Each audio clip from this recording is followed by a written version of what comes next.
নাম না যেন অনেক লিক আছে, যাদের কারণে আমার ভাইদেরকে বেয়ারিশ ভাবে দাফন করা হয়েছে। বাবা কারো মা কারো সন্তান, আজকে আমার সন্তান এখনো বলে বাবার কাছে যাব।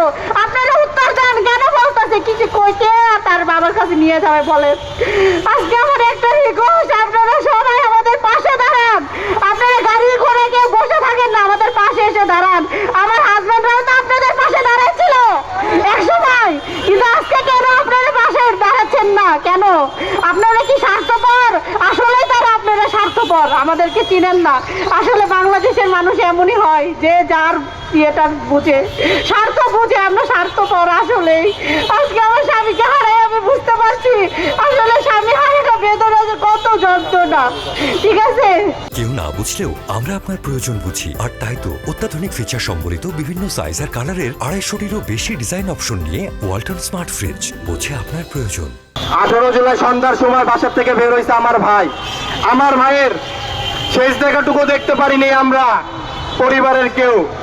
আমার ভাইয়ের শেষ দেখাটুকু দেখতে পাই নাই পরিবার কেউ, এমনকি আমার ভাইয়ের কবর কোনটা এটা আজও জানি না আমরা। আমার ভাইয়ের ছিল পিত্ত পরিচয়, ছিল পরিবার, কিন্তু স্বৈরাচার সরকারের কারণে আমার ভাইকে রায়ের মাঝের বুদ্ধিজীবী কবরস্থানে দাফন করা হয়। রায়ের মাঝের বুদ্ধিজীবী কবরস্থানে 4 নম্বর ব্লকে 114টা কবর। এখানে কেউ বেয়ারিশ না, এখানে সবাই ওয়ারিশ, সবার ছিল পিত্ত পরিচয়। কিন্তু ফ্যাসিস্ট হাসিনার নির্দেশে এবং ছাত্রলীগ, পুলিশ লীগ, আরো অনেক নাম না যেন অনেক লীগ আছে, যাদের কারণে আমার ভাইদেরকে বেয়ারিশ ভাবে দাফন করা হয়েছে। আমার ভাইয়ের 18 জুলাই সন্ধ্যা সময় বাসার থেকে বের হচ্ছে, আমরা এই খবর পাইছি 34 দিন পর। এর মধ্যে 3 দিনের ভেতরে আমরা ঢাকা মেডিকেল মর্গে গিয়েছিলাম জীবনের রিস্ক নিয়ে, কিন্তু আমার ভাইয়ের সন্ধান আমরা পাইনি। এই অন্তর্বর্তীকালে সরকারের একজনের কাছে আমরা গিয়েছিলাম, সে 3.5 মাস আগে আমাদের কাছে আসছিল।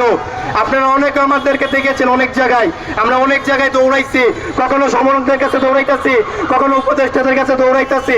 3.5 মাস আগে আমার ভাইয়ের এই খবরটা আমরা 34 দিন পর জানতে পারি একটা ভাইয়ের মাধ্যমে। সে তার ভাইকে খুঁজতে গেছিল ঢাকা মেডিকেল, কিন্তু তার ভাইকে পায়নি।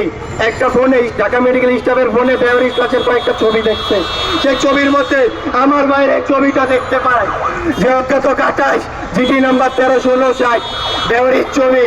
এর মধ্যে আমরা ঢাকা মেডিকেল গেছিলাম, কিন্তু আমার ভাই এই ছবিটা আমরা পাইনি। 34 দিন পর জানতে পারছি আমার ভাইকে ঢাকা যাত্রাবাড়ি কাজলা মহাসড়কে তাকে টর্চার করে, ফিজিক্যাল টর্চার করছে প্রথমে, তারপর পিছন থেকে গানচট দিয়ে 3টা গুলি করছে।